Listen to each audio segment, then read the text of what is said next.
ကလေးကိုအင်္ဂလိပ်စာသင်တဲ့အခါမှာမေမေတို့သတိထားတဲ့အချက်3ချက်နံပါတ်1 slow mouse တွေကိုအတင်းအကျပ်အလွတ်ကျက်ခိုင်းတာမျိုးမလုပ်ပါနဲ့ဒီလိုမျိုးအတင်းကျပ်အလွတ်ကျက်ခိုင်းတဲ့အခါမှာကလေးက stress ပြီးသွားတာမျိုးဖြစ်နိုင်ပါတယ်အဲ့ဒီအစားဖေဖေမေမေတို့ကကလေးကိုအင်္ဂလိပ်စာသင်ပေးတဲ့အခါမှာကျွန်တော်တို့ real life object လေးတွေကိုပြပြီးတော့သင်ပေးတာမျိုးပြုလုပ်သင့်ပါတယ်ဥပမာကျွန်တော်တို့ငါးဆိုလို့ရှိရင်လည်းဒီလိုမျိုးငါးရုပ်လေးတွေဒါမှမဟုတ်အပြင်မှာရှိတဲ့ငါးလေးတွေရဲ့ပုံလေးတွေကိုပြပြီးတော့မှ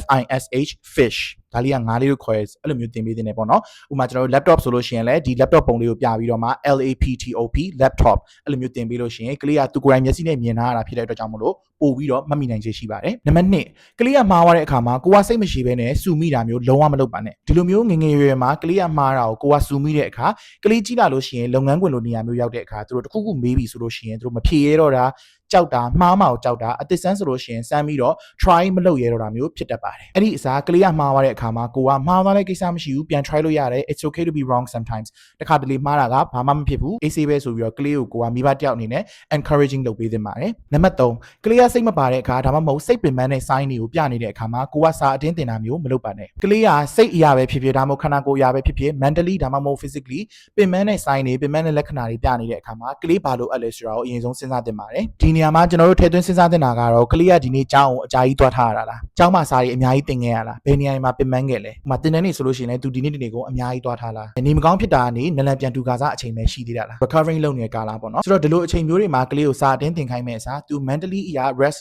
လုပ်ဖို့လိုနေတာလားဒါမှမဟုတ် physically အရာ rest လုပ်ဖို့လိုနေတာလားဆိုတာကိုဖေဖေမေမေကထည့်သွင်းစဉ်းစားသင့်ပါတယ်ဥပမာ physical rest ကိုလိုအပ်နေတာဆိုလို့ရှိရင်လည်းကလေးကိုအရင်နားခိုင်းတာဒါမှမဟုတ် mental rest ကိုလိုအပ်နေတာဆိုလို့ရှိရင်လည်းကလေးကိုကျွန်တော်တို့အပြင်တနေရာရောက်လိုက်ပို့တာဒါမှမဟုတ်ကာတွန်းကားလေးတွေပေးကြည့်တာဂိမ်းလေးတွေပေးဆော့တာကလေးချင်းလေးတွေပေးနားထောင်တာစသဖြင့်သူ့လိုအပ်တဲ့ mental or physical health ကိုကျွန်တော်တို့ကအနားပေးပြီးတော့မှစာပြန်သင်ခိုင်းတာမျိုးကိုပြုလုပ်သင့်ပါတယ်ကျွန်တော်ခုပြောပြသွားတာကတော့ကလေးကိုစာသင်တဲ့အခါမှာဖေဖေမေမေတို့ထည့်သွင်းစဉ်းစားတဲ့အချက်3ချက်ပဲဖြစ်ပါတယ်နောက်ဆိုလို့ရှိရင်လည်းဒီလိုမျိုးဗီဒီယိုလေးတွေကိုကျွန်တော်တို့ Pelfish မှာ Facebook page ကနေတင်ဆက်ပေးသွားမှာဖြစ်တဲ့အတွက်ကြောင့်မလို့ကျွန်တော်တို့ရဲ့ official Facebook page လေးကို like and follow လုပ်ထားဖို့မမေ့နဲ့နော် bye bye